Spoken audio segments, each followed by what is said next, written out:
পানী অবিহনে যিদৰে মাছ দুৰ্বল, ফুল অবিহনে যিদৰে বাগিচা দুৰ্বল, চন্দ্ৰ অবিহনে যিদৰে আকাশ দুৰ্বল, সূৰ্য অবিহনে যিদৰে দিন দুৰ্বল, ঠিক সেইদৰে বিশ্বাস অবিহনে সম্পৰ্কও দুৰ্বল।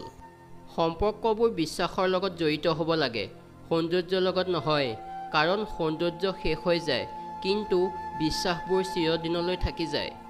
আচলতে আমাৰ ভুলবোৰ তাতেই হয় যেতিয়া আমাৰ মনটোৱে নিজৰ সুখবোৰ পাহৰি আনৰ সুখৰ কথা ভাবিবলৈ লয়।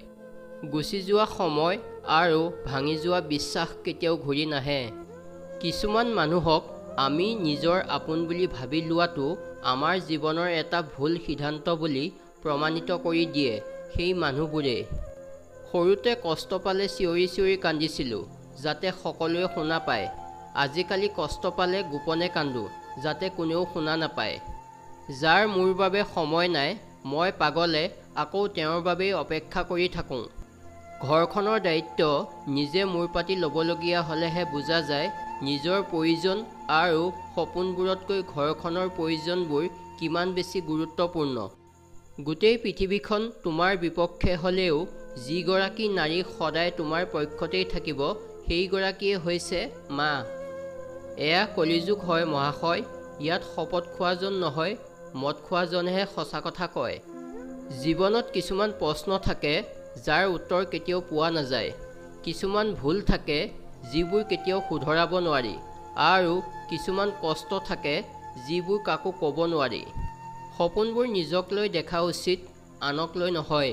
কিয়নো আজিৰ পৃথিৱীত সম্পৰ্কবোৰৰ কোনো ভৰসা নাই। সময়ৰ লগত জীৱনটো বহুত সলনি হৈ যায়। আগতে মা দেউতাই শিক্ষা দি আছিল আৰু এতিয়া জীৱনে দি আছে। তুমি লাগিলে মোক সঁচা কথা কৈ 10 বাৰ কন্দুৱাই দিবা, কিন্তু কেতিয়াও মিছা কথা কৈ মোক সুখী কৰিবলৈ চেষ্টা নকৰিবা। শপত খাই মিছা কথা ক'লে মানুহজনৰ কেতিয়াও মৃত্যু নহয়, মৃত্যু হয় মাথো বিশ্বাসৰ। সৰুকালতে টকা পইচা হাতত নাছিল যদিও জীৱনটো কিন্তু সুখৰ আছিল। কাৰোবাক ঠগি হয়তো দুদিন সুখত থাকিব পাৰিবা, কিন্তু মনত ৰাখিবা ঈশ্বৰে যিদিনা ঠগিব গোটেই জীৱন দুখত পাৰ কৰিব লাগিব। অপ্ৰিয় হ'লেও সত্য, এজন পুৰুষক জীৱনৰ আধা কষ্ট টকায়ে আৰু আধা কষ্ট নাৰীয়ে দিয়ে। যিমানেই আপোন নহওক কিয়, মিছা কথাবোৰ ধৰা পৰাৰ পাছত আৰু মানুহজনৰ ওপৰত অলপো বিশ্বাস নাথাকে। এজনী ছোৱালীয়ে নিজৰ মাক দেউতাকতকৈ আপোনাক বেছি ভাল পাব নোৱাৰে সঁচা, কিন্তু সেই ছোৱালীজনীয়ে বহুত বেছি ভাল পোৱা মাক দেউতাকক এৰি গোটেই জীৱন আপোনাৰ লগত থকাৰ প্ৰতিশ্ৰুতি দিব পাৰে।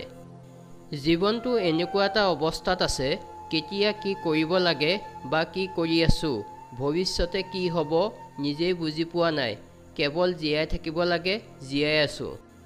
মানুহে যি কয় ক'বলৈ দিয়ক, মানুহৰ কথাত বিৰক্ত নহ'ব। মানুহে কেৱল কিবা কয় আৰু আঁতৰি যায়। মনত ৰাখিব, আপোনাৰ পৰিস্থিতি সলনি হ'লে মানুহৰ কথাও সলনি হৈ যায়। ধন্যবাদ।